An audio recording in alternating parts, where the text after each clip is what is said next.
एक प्रश्न आया है, किसी ने पूछा है कि आपने एक वीडियो में ये कहा है कि गहरी मित्रता ही गहरी शत्रुता में बदल जाती है, तो ये भावनाओं का इतना फेरबदल क्यों होता है।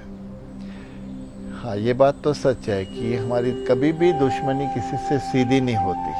आप अपने अनुभव से भी देख सकते हैं, हमेशा ही हमारा कोई जो क्लोज होता है, कोई मित्र होता है या हमारा ही हम जीवन साथी तक की बात करें तो वो जो प्रेम है एक दिन नफ़रत में बदल जाता है, गुस्से में बदल जाता है। इसका बहुत सा उदाहरण तो हम देख ही रहे हैं कि पहले प्रेम होता है, फिर प्रेम विवाह होता है, फिर विचार नहीं मिलने से फिर जो खींचातानी होती है, अदालत में पहुंच जाते हैं डाइवोर्स के लिए, फिर वहाँ एक दूसरे पर इतने ब्लेम्स, इतना कुछ लगा दिया जाता है कि फिर वो लगता है वो प्रेम कहाँ गया।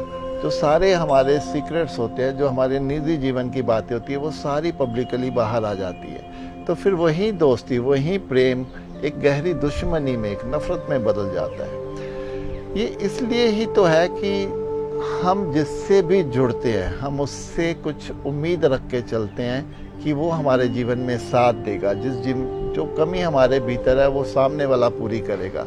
लेकिन वो नहीं होने पर जब हम उस खींचातानी में चले जाते हैं, और वो भी जो सामने वाला व्यक्ति है वो भी तो हमसे कुछ लेने ही आता है, वही जो हम उससे लेने की चाहत रखते हैं वो हमसे लेने की चाहत रखता है। फिर जब नहीं मिलने पर दोनों एक दूसरे पर ब्लेम लगाते हैं, शिकायतें करते हैं, फिर वो बढ़ते बढ़ते सिचुएशन ऐसी आ जाती है कि दोनों अपने आप में कुंठित हो जाते हैं कि ये गलत व्यक्ति हमने अपने जीवन में चूज कर लिया। तो वहीं फिर जो दोस्ती है, जो प्रेम है, वो दुश्मनी में बदलना शुरू हो जाता है। इसलिए तो कहते हैं कि कभी भी अपने राज अपने मित्र को नहीं बताने चाहिए, क्योंकि जिस दिन मित्र हमारे विरोध में आ जाता है वो सबसे पहले हमारे ही राज लोगों में उजागर करता है। वो सबसे बड़ा नुकसान हमें तब पहुंचाने की कोशिश करता है। ये सब मन है, ये सब अहंकार है। ये ना पहले कभी खत्म हुआ, ना शायद आगे जीवन में कभी खत्म होगा। ये खींचातानी तो चलती ही रहेगी। लोग तो जीवन में आएंगे और जीवन में चले जाएंगे।